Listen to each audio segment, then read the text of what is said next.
90 రోజుల కోర్సు పూర్తి చేస్తే చాలు 100% ప్లేస్మెంట్ సపోర్ట్ తో సాఫ్ట్వేర్ జాబ్ మీ సొంత. వెంటనే కోడ్ జ్ఞాన్ డెస్టినేషన్ ని సంప్రదించండి.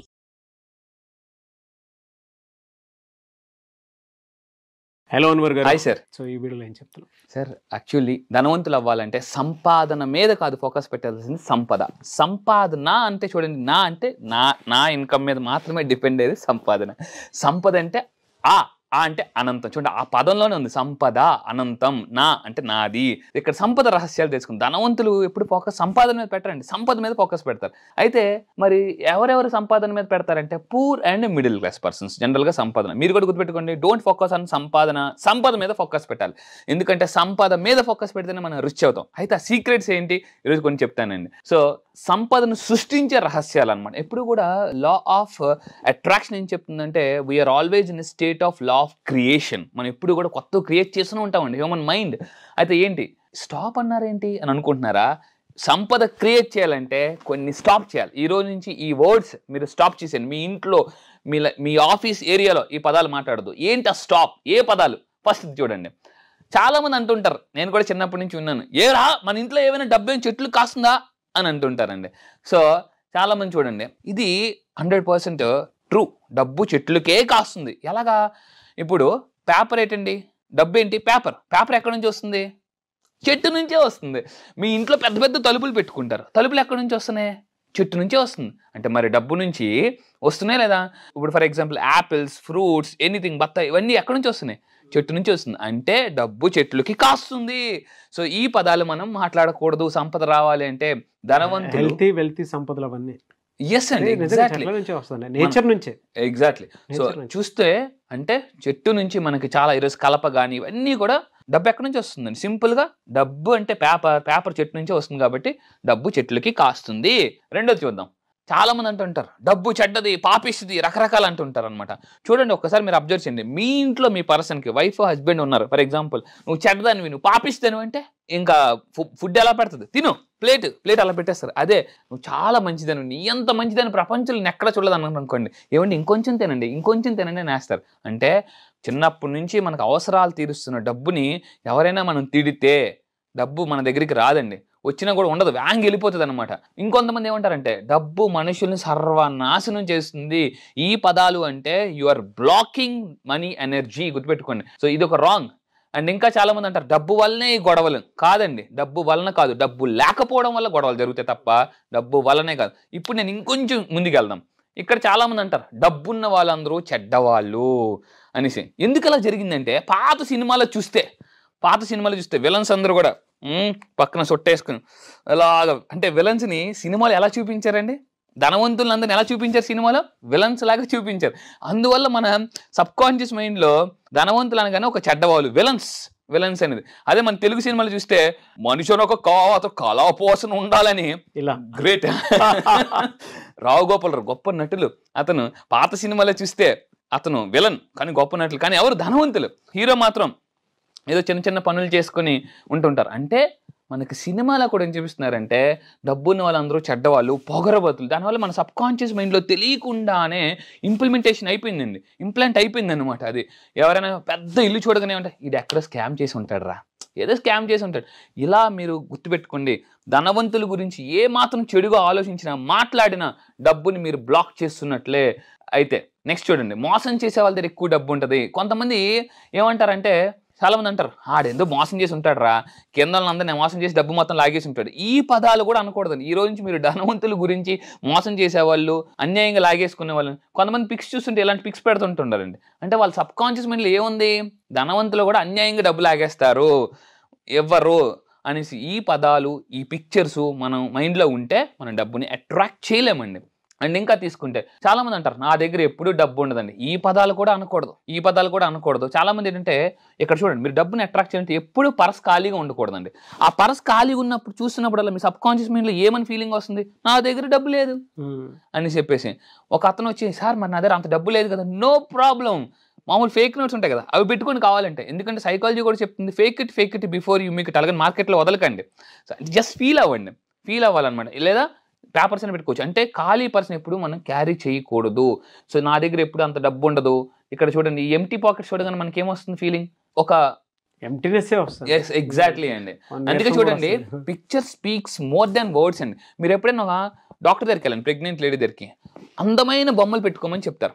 అందమైన బొమ్మలు, పిల్లల బొమ్మలు. ఎందుకు? ఎస్, ఎమోషన్స్ ఫీలింగ్స్ అన్ని మారిపోతాయి, థాట్స్ కూడా మారుతాయి. ఎగ్జాక్ట్లీ అండి. చూడగానే లోపల ఒక ప్లెజెంట్ ఫీల్ వస్తుంది.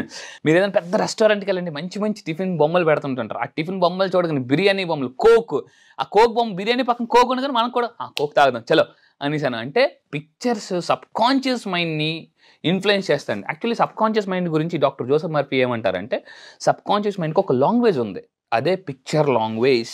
పిక్చర్స్ మన సబ్ కాన్షియస్ మైండ్ ఫాస్ట్గా కనెక్ట్ అయిపోతాయండి. అందుకే చూడండి, ఇప్పుడు నేను ఏదైనా ఒక ఫర్ ఎగ్జాంపుల్ చిరంజీవి అని అన్నాను అనుకోండి, మీకు నేను వర్డ్ చెప్పాను నోట్లో, మీ మైండ్లో ఏమొచ్చింది? మెగాస్టార్ చిరంజీవి గారు గుర్తొచ్చారు. సో ఎస్, అంటే మనం వర్డ్ చెప్తే, అందుకే చూడండి అప్పుడప్పుడు మనం అనుకుంటుంటే ఆ పర్సన్ గుర్తొస్తుంటారు, పేరు గుర్తురాదు. అదే నోటి దాకా ఉంది ఆ పదం, ఆ పర్సన్ అంటే ఫేస్ అలా అవుతుంటుంది, పదం గుర్తురాదు. అందుకే మీరు చేయాల్సింది అంటే, దయచేసి ఈ పదాలు మీరు మాట్లాడకండి, దానివల్ల సంపదని మీరు సృష్టించలేరు. అండ్ ఇంకా చూస్తే చాలామంది అంటారండి, డబ్బుతో సంతోషాన్ని కొనలేం అన్వర్. డబ్బుతో అంటే, బట్ నేను చెప్తున్నా డబ్బుతో సంతోషాన్ని కొనగలం. ఎలాగో ఈ పిక్చర్ చూడండి, ఒక లేడీకి ఒక 1000 రూపాయలు దానం చేసాం అనుకోండి, ఆవిడ కళ్ళలో ఆనందం వస్తుంది. అంటే మరి సంతోషాన్ని కొన్నామా లేదా? మనం సంతోషం కొనుక్కున్నామండి. ఫర్ ఎగ్జాంపుల్ ఫ్లైట్లో ట్రావెల్ చేస్తాం, ఫ్లైట్లో ట్రావెల్ చేస్తే ఫ్లైట్లో ఫస్ట్ టైం కూర్చుని ఎలా ఫీల్ అవుతారంటే, ఫ్లైట్ సూపర్ అబ్బా అంటే, ఆ టికెట్ మీరు కొనుక్కున్నారా లేదా? రెస్టారెంట్కి వెళ్ళారు, ఫ్యామిలీని తీసుకుని వెళ్ళారండి, ఫ్యామిలీని తీసుకెళ్ళి ఫుల్ షాపింగ్ చేశారు. మీ డాటర్ వచ్చి నాన్న థ్యాంక్ యూ నాన్న అన్నారు అనుకోండి, ఆ బొమ్మ కొన్నందుకు ఎలా ఫీల్ అవుతారు? ప్రపంచంలో యువర్ గ్రేట్ ఫాదర్ లాగా ఫీల్ అవుతారు. మరి పాప సంతోషాన్ని దేంతో కొన్నారు? అక్కడ డబ్బుతో కొన్నారు, అంతే కదండి. సో డబ్బు సంతోషాన్ని కొనగలదు. ఈ వర్డ్స్ ధనవంతులు. ఒకసారి bill gates and Warren Buffett entry అవుతున్నప్పుడు బిల్ గేట్స్ ఒక మాట అన్నాడండి. ఏమన్నాడంటే, చాలామంది అంటారు డబ్బుని వాళ్ళు సంతోషంగా ఉండరని. మా ఇద్దరిని చూడండి, మేము ఎంత హ్యాపీగా ఉన్నాము అని చేసి, ఒకసారి మీరు ఎప్పుడైనా ఇంటర్వ్యూ చూడండి, bill gates and Warren Buffett వాళ్ళిద్దరూ డిస్కస్ చేసిన ఒక ఇంటర్వ్యూ అనమాట. బిల్ గేట్స్ వెన్నే వారన్ బఫెట్ మాట అన్నాడండి, చాలామంది అంటారు డబ్బులో ఏముందని చెప్పేసి, అది మీరు కాదు మేము చెప్పాలి, మేమే ఆ స్టేట్మెంట్లో ఉన్నప్పుడు మిగతా వాళ్ళు ఎందుకు ఇస్తారని అన్నాడు. ఎవరు? Warren Buffett. అంటే చాలా మంచి స్టేట్మెంట్స్ వల్ల మనం ఫిక్స్ అయిపోతున్నాం అండి డబ్బు పట్ల. అండ్ ఇంకా తీసుకుంటే సరదాగా కూడా అనొద్దండి, ఇంతకుముందు వీడియోలో చెప్పా, బ్రూస్లీ అంటాడు డోంట్ స్పీక్ ఏవైనా నెగిటివ్ వర్డ్ మన సబ్ కాన్షియస్ వెంటనే క్యాచ్ చేసేస్తుందండి. చూడండి, నేను సరదాగా అంటారు, మీరు ఎవరైనా ఫ్రెండ్ వచ్చి నీకు ఇట్లా సెటిల్ అయిపోయిన అన్నారు అనుకోండి, నాదేముందిరా నేను అంత పెద్ద సెటిల్ అవ్వలేదు అని జోక్ కూడా అనకూడదట. నేను అంత డబ్బు ఉన్నవాడిని కాను. ఎవరైనా మళ్ళీ అడిగి నీకేం సూపర్ మామూలు మంచి కారు ఉంది అది అంటే, మన దగ్గర అంత ఎక్కడ ఉందిరా అని సరదాగా కూడా అనకూడదట. సో నేను అంత డబ్బు ఉన్నవాడిని కాను. చాలామంది వాడే పదాలు అంటే, నా తల్లిదండ్రులు పేదవాళ్ళు, నేను కూడా నిరుపేదగా ఉన్నాను, అప్పుడప్పుడు జోక్ చేస్తుంటారు, అది కూడా అనొద్దండి. ఇంకొంతమంది బాబోయ్ పెద్ద నేను వస్తున్నప్పుడు ల్యాంబోర్గిని కార్ చూశానండి, 4 కోట్ల కార్, అది 4 crores. అడిగాను అతనికి, ఎంతండి కార్ అని అంటే, ల్యాంబోర్గిని 4 crores అన్నారు. బంజారా హిల్స్లో చూశాను అనమాట. ఒకప్పుడు నా ఫీలింగ్ అంటే, లా ఆఫ్ అట్రాక్షన్ తెలియకముందు ఎంత అదృష్టం ఉండాలి ఇలాంటివి అనుభవించాలని ఒక ఫీలింగ్ ఉండదు. ఇంకేంటంటే ఈ జన్మకి అంతే వదిలేసేవాడిని అనమాట. ఏంటంటే ఇప్పుడు ఒక ఆశ ఉంది లా ఆఫ్ అట్రాక్షన్ ద్వారా. మనం ఏదో వర్క్ చేస్తే మనం లా ఆఫ్ అట్రాక్షన్ అప్పుడే, ఈ రోజు కాకపోతే రేపు రావడం లేటేమో కానీ రావడం మాత్రం పక్కా అని లా ఆఫ్ అట్రాక్షన్ చెప్తుందండి. ఇది గుర్తుపెట్టుకుందాము, ఇదే వీడియో మళ్ళీ మనం చేస్తాము. షూర్ అండి, తప్పకుండా, డెఫినెట్లీ. సో బాబోయ్ నేను అంత కాస్ట్లీ వస్తువు కొనలేను అని అనకూడదటండి. మీరు గుర్తుపెట్టుకోండి, ఏమో గుర్రం ఎగరావచ్చు అనండి. తదాసు దేవతలు ఎప్పుడూ ఉంటారు, మీ చుట్టూ తిరుగుతుంటారు. మీకు ఒక ఎగ్జాంపుల్ చెప్తానండి. నేను ఒక ఇంటర్నేషనల్ కోచింగ్ ఇలా, నా కోచ్ యొక్క క్లయింట్ ఒక చిన్న నార్మల్ ఎంప్లాయ్. అతని లా ఆఫ్ అట్రాక్షన్ తెలుసుకుని తెలియక ముందు ఏదైనా చూడగానే అతనికి ఒక డ్రీమ్ ఏంటో తెలుసా, 5 star హోటల్స్లో వెళ్ళాలి, 7 star హోటల్స్లో స్టే చేయాలి, లగ్జరీ కార్స్లో ట్రావెల్ చేయాలి, 7 star హోటల్స్లోకి వెళ్ళి ఉండాలని ఉండేదటండి. కానీ శాలరీ నార్మల్ కదా, సో అలాను. కానీ లా ఆఫ్ అట్రాక్షన్ తెలుసుకున్న తర్వాత అతను ఏం చేశాడంటే, పెద్దగా కలగండం మొదలుపెట్టాడు. ఏదైనా ఒక లగ్జరీ హౌస్ చూడగానే, విల్లా చూడగానే ఐ కెన్ ఈజీలీ బై, నేను కొనగలను అనుకోవాలటండి. ఇప్పుడు ఏమైంది తెలుసా మ్యాజిక్, అతనికి ఒకే ఒక అమ్మాయి ఉందండి, ఆ అమ్మాయి అమెజాన్ కంపెనీలో సెలెక్ట్ అయితే 2 crores ప్యాకేజ్ సెలెక్ట్ అయింది. 2 crores. ఆ అమ్మాయి వచ్చి 2 crores ప్యాకేజ్ రాగానే, నాన్న చిన్నప్పటి నుంచి నన్ను చదివించావు, నీ కళ ఏంటో చెప్పు. అమ్మ తల్లి నీ కళ ఏంటి, నువ్వేమవుతావు చెప్పు, నేను చదివిస్తాను. అప్పటి వరకు అది నీ టైం, ఇప్పుడు నా టైం. అప్పటి వరకు అది నీది, ఇప్పుడు నాది చెప్పానంటే, ఫాదర్ నాకు ఒకటే అన్నాడా, నాకేం లేదమ్మా ఒక డ్రీమ్ ఉంది ఇలా తిరగాలని చెప్పేసి. వెంటనే 2 crores ప్యాకేజ్ కదా అమ్మాయికి, వెంటనే నాన్నకి ఫ్లైట్ టికెట్స్ బుక్ చేసి 5 star 7 star హోటల్స్లో ఉంచేసి లగ్జరీ కార్లో తిప్పిందండి. మరి లా ఆఫ్ అట్రాక్షన్ నెరవేరిందా లేదా? సో చూసారా, అందుకే ఫోకస్ మారితే సృష్టి కూడా సపోర్ట్ చేస్తుంది అనమాట. అది మీ వల్ల కాకపోవచ్చు, మీ పిల్లల ద్వారా కానీ ఎలా అయినా జరగవచ్చండి. This is real awesome example. So and ఇంకా ఫైనల్గా చాలామంది అంటూ ఉంటారండి, నాకు అంత డబ్బు మీద ఇంట్రెస్ట్ లేదు, కోరిక లేదు అనండి. కానీ ఎప్పుడంటే బాగా ఇంత డబ్బు నేను ఏం చేసుకుంటాన్రా అన్న స్థాయికి వెళ్ళినప్పుడు ఈ వర్డ్ వాడాలట. నాకు అంత డబ్బు మీద ఇంట్రెస్ట్ లేదు, కోరిక లేదు. ఫర్ ఎగ్జాంపుల్ ఒక హస్బెండ్ వైఫ్తో నీ మీద నాకు ఇంట్రెస్ట్ లేదే, ఇంట్రెస్ట్ పోయింది అని అంటే ఎలా ఉంటుందండి రిలేషన్షిప్? ఇంకా ఉండదు, కొన్నాళ్ళకి అయిపోతుంది అనమాట, ఎక్స్పైర్ అయిపోతుంది. సో ఇక్కడ ఏంటంటే డబ్బుని చూసినప్పుడల్లా నాకు డబ్బు అంటే చాలా ఇష్టం అని అనుకుంటే డబ్బుని మీరు అట్రాక్ట్ చేయగలుగుతారటండి. అండ్ ఇంకా చూస్తే చాలామంది డబ్బు గురించి మాట్లాడే డబ్బు గురించి నా దగ్గర ఎక్కువ మాట్లాడుకో అని అనకూడదట, దాని సంపదని బ్లాక్ చేస్తుంది. అదేవిధంగా చాలామందికి ఒక ఫీలింగ్ ఉంటుందండి, బాగా కష్టపడితేనే డబ్బు వస్తుంది. ఇప్పుడు top most people for example when you take Richard Branson, ఈరోజు 1,00,000 కోట్లు సంపాదించాడు అతను, 1,00,000 కోట్లు. అతను is enjoying is life style అండి, మామూలుగా కాదు. సంపాదించిన తర్వాత ఈజ్ ఎంజాయింగ్. అతను ఏమంటాడంటే ఒక స్థాయి వరకు కష్టపడితే డబ్బు వస్తుంది, దాని తర్వాత మీకు డబ్బుని సంపాదిస్తుంది అంటాడండి.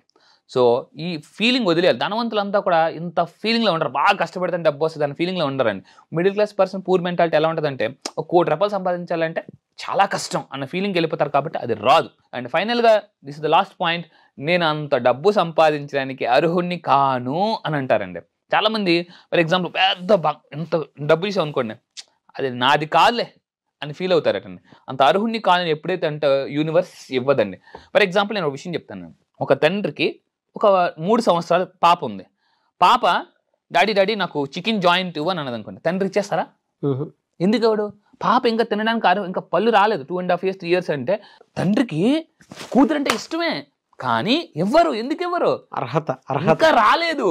అదే అందుకే మీరు అదే అమ్మాయి అర్హత వచ్చినా మీరు ఖచ్చితంగా ఇస్తారు, గుర్తుపెట్టుకుని మరీ ఇస్తాను.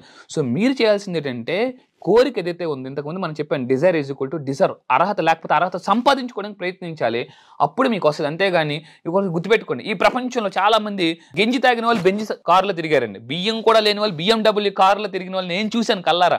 బికాస్ వాళ్ళు సబ్ కాన్షియస్ మైండ్గా దాన్ని కోరుకున్నారు, కాబట్టి వాళ్ళు ఎప్పుడు కూడా నేను అర్హుడిని కాను అని నమ్మలేదండి. దేనికి చాలామంది ఏంటంటే ఫర్ ఎగ్జాంపుల్ ఒక పెద్ద సెలబ్రిటీ దగ్గర మనం కూర్చోబెట్టాం అనుకోండి, మనం తీసుకెళ్ళి పక్కన చేరేస్తే చాలామంది మేడం మీరు చాలా గ్రేట్ అండి, సూపర్ అండి అని చెప్పి మన సైడ్కి వెళ్ళి ఎలాగ వెళ్ళిపోతుంటారు. అంటే ఇన్నర్గా ఫీలింగ్ ఏంటి, నేనంత అర్హుణ్ణి కాను అని మీకు మీరు ఇండైరెక్ట్గా చెప్పుకోవడం వల్ల యూనివర్స్ మీకు ఆపర్చునిటీస్ని ఇవ్వదు, కనెక్ట్ చేయదండి. ఎప్పుడు కూడా ఎస్ నేను కూడా గ్రేటే. ఒక విషయం చెప్తా, ఒకసారి మన నోట్లో ఎన్ని పళ్ళు ఉంటాయండి? 32 పళ్ళు ఉంటాయి. 4 ఎన్ని ఉంటుంది? ఒకటే ఉంటుంది. ఈ రెండింటి మధ్య డిషన్ ఫైటింగ్ అయింది అనమాట. 4 అంటుంది అనమాట. నేను గొప్పే ఒప్పుకో అని అంటే పళ్ళు అన్నాయి, మేము 32 మంది ఉన్నాం, మేమే గొప్ప, నువ్వు గొప్ప కాదనంటే అప్పుడు 4 అన్నది నువ్వు గొప్పే నేను గొప్ప అంటే ఇంకా పళ్ళు ఒప్పుకోలే. లేదు ఏమన్నా తెలుసా, పళ్ళు మేము అన్నం తినేటప్పుడు ఒక్కసారి కానీ కరిస్తే నీ నాలుక ఏమవుతుంది అని అన్నది. అప్పుడు 4 అన్నది ఓహో అవునా, అయితే నేను పబ్లిక్లోకి వెళ్ళేటప్పుడు ఒక్క మాట కానీ తప్పుగా మాట్లాడితే నీ 32 పళ్ళు రాలిపోవడం 1 నిమిషం పట్టదు అన్నది. అప్పుడు వెంటనే పళ్ళు వద్దు ఆగాగు, నువ్వు పబ్లిక్లోకి వెళ్ళి పొరపాటు నాలుక తప్పుగా మాట్లాడుకో, మా పళ్ళు రాలిపోతాయి అని అప్పుడు అన్న పళ్ళు ఒప్పుకునేట. నువ్వు గొప్పే నేను గొప్పే, ఈ ప్రపంచంలో అందరూ గొప్పే, అందరూ ఈక్వల్ అండి. Everything is energy. So everything is energy కాబట్టి ప్రతి ఒక్కరు గొప్పే, అన్నిటికీ అర్హుడిని నమ్మాలండి ఫస్ట్ ఆఫ్ ఆల్. ఎందుకంటే సచిన్ టెండూల్కర్ బ్యాట్ పట్టుకుని పుట్టలేదు, లతా మంగేష్కర్ మైక్ పట్టుకుని పుట్టలేదు, ఏఆర్ రెహమాన్ గారు గిటార్ పట్టుకుని పుట్టలేదు.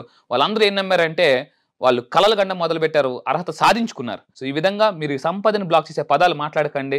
సో ఈ విధంగా మాట్లాడితే ఖచ్చితంగా మీరు డబ్బుని అట్రాక్ట్ చేస్తారు. ఇవి సంపాదన కాదండి, సంపద సంపాదించే మార్గాలు. Thank you so much. Suman టీవీలో మీ పర్సనల్ అండ్ బిజినెస్ ప్రమోషన్స్ కోసం కింది నెంబర్కి కాంటాక్ట్ చేయండి.